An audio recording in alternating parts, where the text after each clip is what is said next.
Hi everyone, Darren Hunter here. I'm with Michael Sands. This is the Outsource PM podcast show. And Michael, we're really building up a great catalog of topics. So I look now back at the previous episodes that we've done, and we've covered some good ground. One that we did just recently is what I call a big splash podcast, where you talk about how you had 650 properties over 84 suburbs, and you had in a 2-year period a zero vacancy, and you could not have achieved that without using virtual assistants. Well done. Yeah, definitely made life simple for me, allowed me to have that freedom so I could spend time with family, do travel, focus on other opportunities too. Also made working in property management fun. Yeah, absolutely. And everyone, just go and have a look at the previous episodes that we've done, because if you're thinking about putting on a virtual assistant, you're pondering on it, you're struggling on it, we've got a lot of the answers to probably the speed humps that you've got in your head. But more importantly, Michael was able to outsource up to 80% of the property management workload. So you only needed 1.5 staff in the office for 650 properties. But with those up to 30 tasks, you can outsource. Just go to teamsbydesigntasks.com. That's teamsbydesigntasks.com. But Michael, I think one of the great things, you are a pioneer of a person that can take a virtual assistant and really push the envelope, take them to the utter limits of what a virtual assistant can do. Now, you and I can agree they can't totally replace a property manager, but boy, they can take up to 80% of the heavy lifting. But one of the issues that we will tackle in another podcast is officers and bosses that completely underutilize their virtual assistants. But we're going to talk about a topic today that you've brought up. You have phone calls from, bosses, on day one, or you're saying that there's a complete wrong expectation. What's the actual problem that you're consistently facing? I guess it's more around expectations. So, people look to outsource to find help with tasks that they've been caught up with in the office. And they recruit the virtual assistant. We let everyone know that you're not going to find a virtual assistant out there with like a ton of real estate experience, if any at all. And so what that means is there's a bit of training involved. So when we recruit, and Darren, like when we introduce you to several virtual assistants for you to pick and choose, once you say yes, we then put them through training, IGT training, other property management training, slang and everything that they would kind of need as a basic level. But Darren, how you do things in your agency, your nuances, where you want things saved, the type of notes that you want saved, there are certain things that your virtual assistant won't know. They will have no idea how you want things done.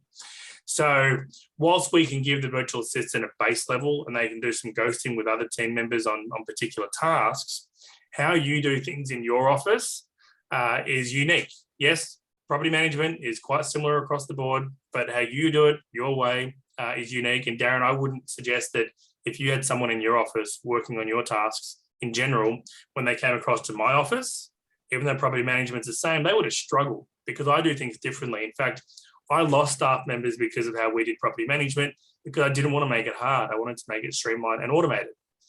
Same thing with the virtual assistant. They don't know how you do it. So what we encourage everyone to do from the start is record your process. Go through the tasks that we've said. It could be application processing, it could be lease renewals, it could be arrears. Now, whilst I know how to do that quite well, how I do it might be different to how you do it. So I encourage everyone to record how you want the lease renewal process done, and whatever CRM you're using, screen record. And we've done some sessions around Loom video and Zoom on how to use that as a tool to help record and train. But verbalize, narrate the process that you go through, logging into the CRM, where you would find information. If you're using something like Google Drive or Microsoft 365 Drive, those online storage places, or if we're signing into a server in your office, record those step-by-step process. Because what we do is, on our side, we build a catalog of training modules for your office. So if we need to reflect back on it, it's there. Once you start with your virtual assistant, we then get you to do a live setting example of the task that you're doing. That way, if there's any questions, they can be asked then and there. And it just makes that process easy when they start doing that particular task. They can reflect back on your instructions. Now, Darren, the other part to this is some people are better at explaining things than others. So there's different types of personalities that can outline the step-by-step process. And, Darren, you might do things that are like on the back of your hands. You automate it. You just know how it's done. And within, what would be 20 steps, you've explained it in 3 steps. So you got to revisit that and say, well, will someone watching my video be able to follow my step by step? We can give you some guidance and encouragement around that on how to do it in the process. And, the first thing I would say is write down the steps on a piece of paper, 1 through 10 or 1 through 20, and make sure you're commenting on each of those steps as you go through it. I think we need to go back a little bit further here, Michael. We'll come back to what you're talking about and what officers can and should be doing right now if they're considering putting someone on in 2 or 3 months' time or whatever, because it's what you're doing now that's going to make the big difference for you. But getting back to this here, I think that there's 2 major problems here. One, people are so reactive and so too busy being busy. They know they've got to put a VA on, but when the VA comes, they're not ready. And they're just so frantically busy. It's like, I've got a VA on board now. I'm paying a bill. But Michael, how often does this happen where they just haven't planned this thing out despite what you've outlined, what should be done? I think in some cases that shell shock, it's okay, I now have a new employee working in the company. Where do I start with them? And I guess, you might have 10 tasks to start with, Darren, and we say, what are the top 2 or 3 to work with? And let's focus on that. And then start passing the other tasks over as you've nailed each other task. But it still can be overwhelming. And I guess how we get around that, Darren, is we have, a head supervisor who helps with onboarding. So it shouldn't be a daunting experience when we have the resources available to help with that onboarding, to hold your hand through that step. And there's normally a few meetings that we have in place before we go live with anything to kind of say, hey, Darren, is there anything else you need? Just letting you know your assistant's going to start on Monday.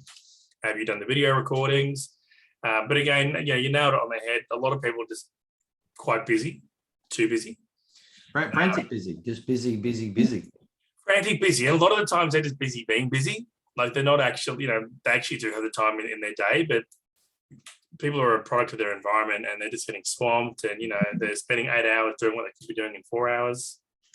Yeah, I think the other base issue is because they can't see the virtual assistant, they think there's some sort of robot at the other end of the internet, but that's not the case. No, it's definitely not the case. And it's one thing that we pride ourselves on at Teams by Design, that our team are human. Yes, they work, from home and they're working in a different environment to what the office would be, but they are human. They are highly educated. They speak English super well, quite fluent, and they are there. They cry. They laugh. Everything. In fact, what was funny, Darren? We had a conversation with someone on the weekend. It's not funny, but they actually charge clients extra for the quality of the English spoken. Right. And, you can pay less and get someone that speaks English at a lesser quality. But, with us, as there's no difference. We hire the highest caliber virtual assistants that tick all the boxes. And, there's no additional for that. We just have that high caliber.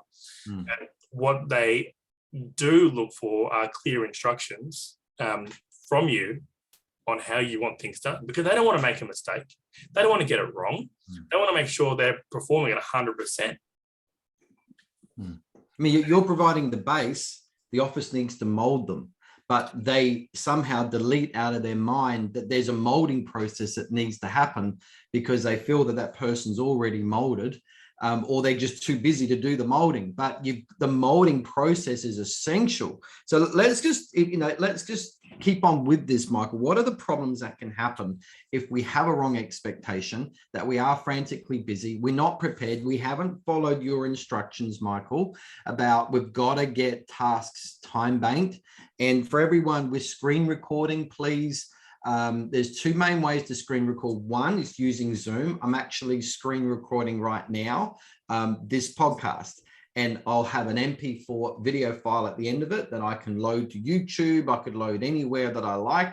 And also Loom is a great, really fast click of a button, great way to do any short tasks, any long tasks. Loom, LOOM.com, or just search, Michael was saying, Loom video. Otherwise you'll come up with wonderful ways to make clothing. But Loom is an awesome way. I use both screen recordings all the time. Screen recording, people, is the answer.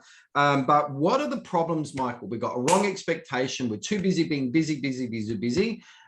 We are not ready. Day one starts. What are the problems for the company at this point if we've allowed that to happen? So just touching on what you said also, so when we do that interview process and the assistant says, Darren, what's it like when I start working with your company, what's it like? And you start saying, well, our culture is amazing. Our team is so friendly and bubbly. We do this, we do that. We communicate really well. We're a happy team. We're enthusiastic. And then day one, bang, you don't have time for the assistant. You don't have that energy and effort. What you get there is a conflict of expectation. So your assistant has said, yes, I'm so happy to work with you, Darren. I'm excited because, your culture and your team and your environment, but hang on, no one wants to talk to me. No one's prepared to give me the time of day. I ask a question and no one responds for 8 hours. I call them and no one answers. What do I do? And all of a sudden there's this kind of confusion. Have I signed up with the right agency office to work with? Because I'm a professional, I'm good at what I do and I need to learn. And just like someone working in the office, they don't know who your owners are. They don't know who your properties are. They don't know the history of it.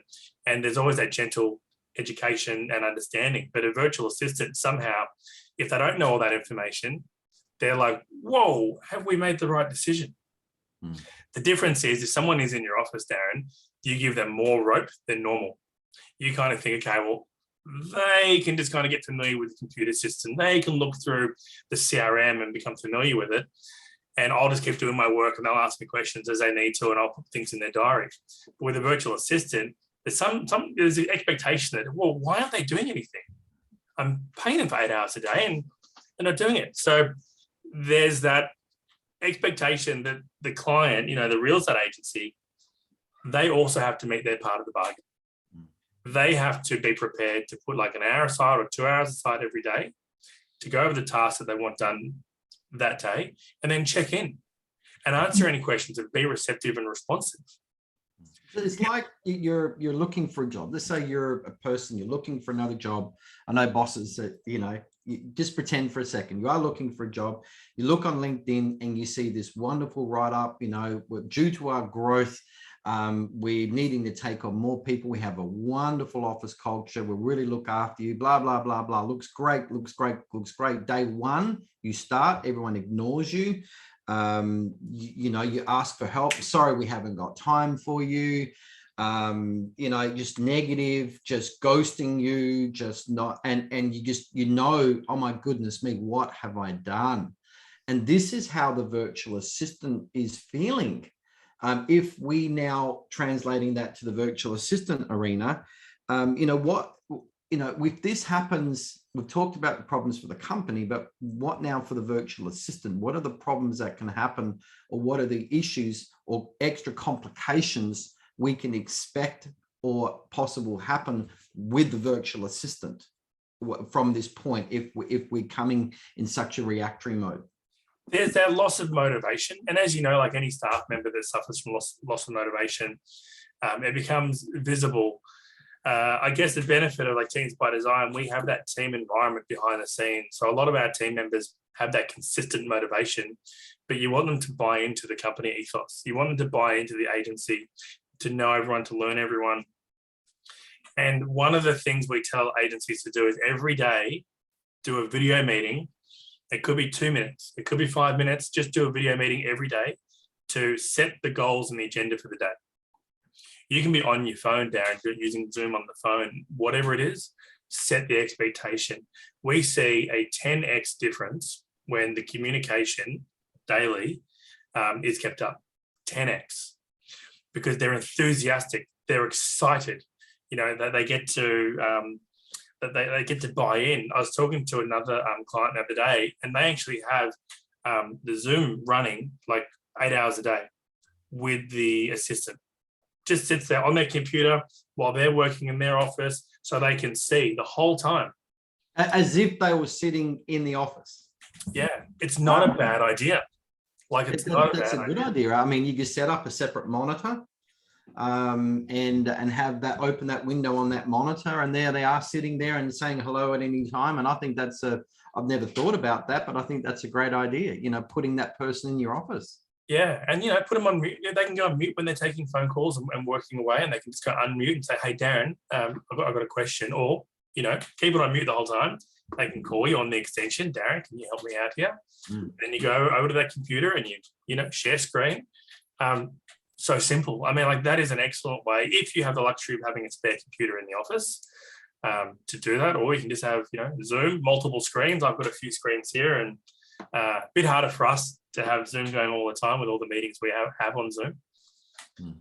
But I think that's an exceptional way, because then the team members inside the office. I guess invite everybody as well that you know, get in touch with us if you're not tech savvy, because there's just simple software programs that are available to you that you can change your world. Using virtual assistants is the easiest thing. Once you understand what software is available to you, what programs are available to you, and you can become far more effective and efficient using virtual assistants than just normal staff members, once you know how. And I think, Michael, let's just go back to now an office that is going to be working proactively. And let's say someone's contacted you. All right, Michael, we want a virtual assistant. They've signed the Teams by Design contract or the agreement. And, you know, what is your words to them from this point about getting ready? What's the right expectation that you're giving to them? What do they need to get prepared? Okay, so we'll have another catch-up meeting, working out, you know, of the list of tasks that we're going to help them with, what's more pressing right now that we can help with, and for them to set out doing some Zoom or Loom recordings of how they want that particular task done. Also, because we know what are the few tasks that, you know, you want to start with, we can have our team members start ghosting another team member who's already doing those tasks, so they can become familiar with it and have some level of understanding. Maintenance, Darren, is an example. A lot of agencies need help with maintenance, and they're so scared to give that task away. But, you know, we have a maintenance matrix. We have team members that just do maintenance. Like, we have team members that just focus on maintenance for large estate agencies across Australia, and they can ghost them. They can see what they do. They can check the type of emails that are coming through. But in addition to that, you would be recording how you want things done, maintenance-wise. Got to remember, we have no idea who your tradespeople are. So we need a list of all your tradespeople. We have no idea what general notes are like on your maintenance. We don't know which owners you have that have their own tradespeople that are really fussy. That is a work in progress, right? That just comes down to communication, like anyone starting in your office.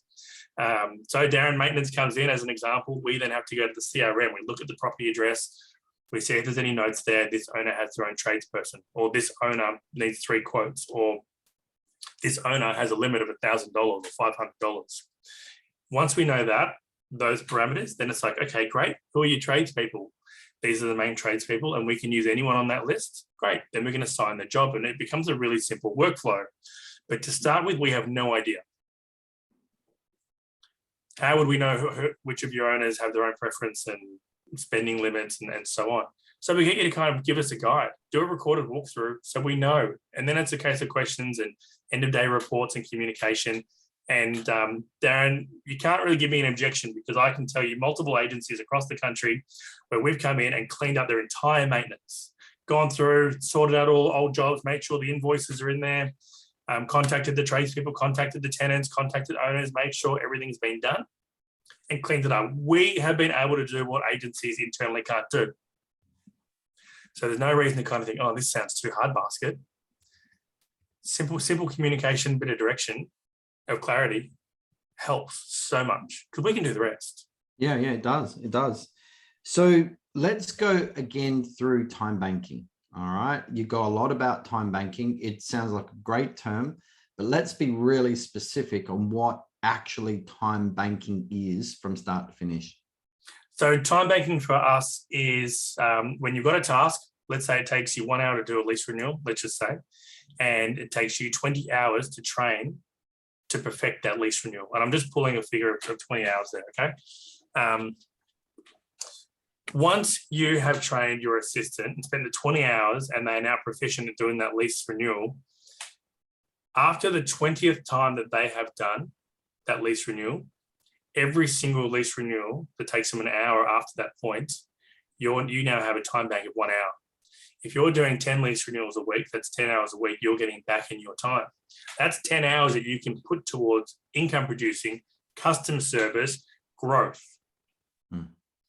Right? And when you calibrate that, that's 520 hours a year that you've got back. That's a lot of time. That's 40 hours a month, basically. But also, everyone, the key is that you've got to have your tasks recorded before your virtual assistant starts. You've got to have, this is how we do a lease renewal. This is how we do application processing. This is how step by step in videos with your screen recording, with a Zoom or using Loom, and have those cataloged using YouTube. You know, load them on YouTube and an unlisted, which means they're not, those videos can't be found publicly. They can only be found with someone that has a link. Now, if you're having, again, any qualms about this type of technology, you see the benefit of it, but it sounds confusing, just get in touch with Michael, get in touch with myself. I'll explain how it's done, show it. Michael will show you on the screen share using Zoom on how it works. So you can liberate yourself and understanding that, yeah, okay, I can start recording these tasks now into a visual procedures manual, just using video. And you've got your step-by-step processes there of what you want to assign. I promise you that virtual assistant is going to study those videos on how you do property management. The visual procedures manual, Michael, I think we need to start talking more about that. And I think there's a podcast session just in that as well. So, okay, all right. So, yeah, I think everyone just fails to realize is that person is a real person. They have a real life. They have real enthusiasm in wanting to work with you, and they're just so loyal, Michael. And so we've got to do all we can to help them, not hinder them. Certainly in those first few weeks of the job. 100%. I mean, like they're so excited. Like they are just so excited to work with you, and yeah, let's not make it hard for them. Let's make it like a simple process. Again, we do a lot. We contribute a lot from the training, but I don't know how you do it in your office, your nuances. We need to know that. That makes it a lot easier. And yeah, it's a reference material that they can refer back to. That's it. All right. Well, let's finish up on this podcast. But everyone, of course, now, Michael, what's the best, easiest way for people to get in touch with you? Just go to teamsbydesign.com. Contact us, make an inquiry, and you'll get access to our calendar, book in a time to catch up, and we can help you out. Yep, absolutely. All right, everyone, take care. We'll see you in the next podcast. Bye.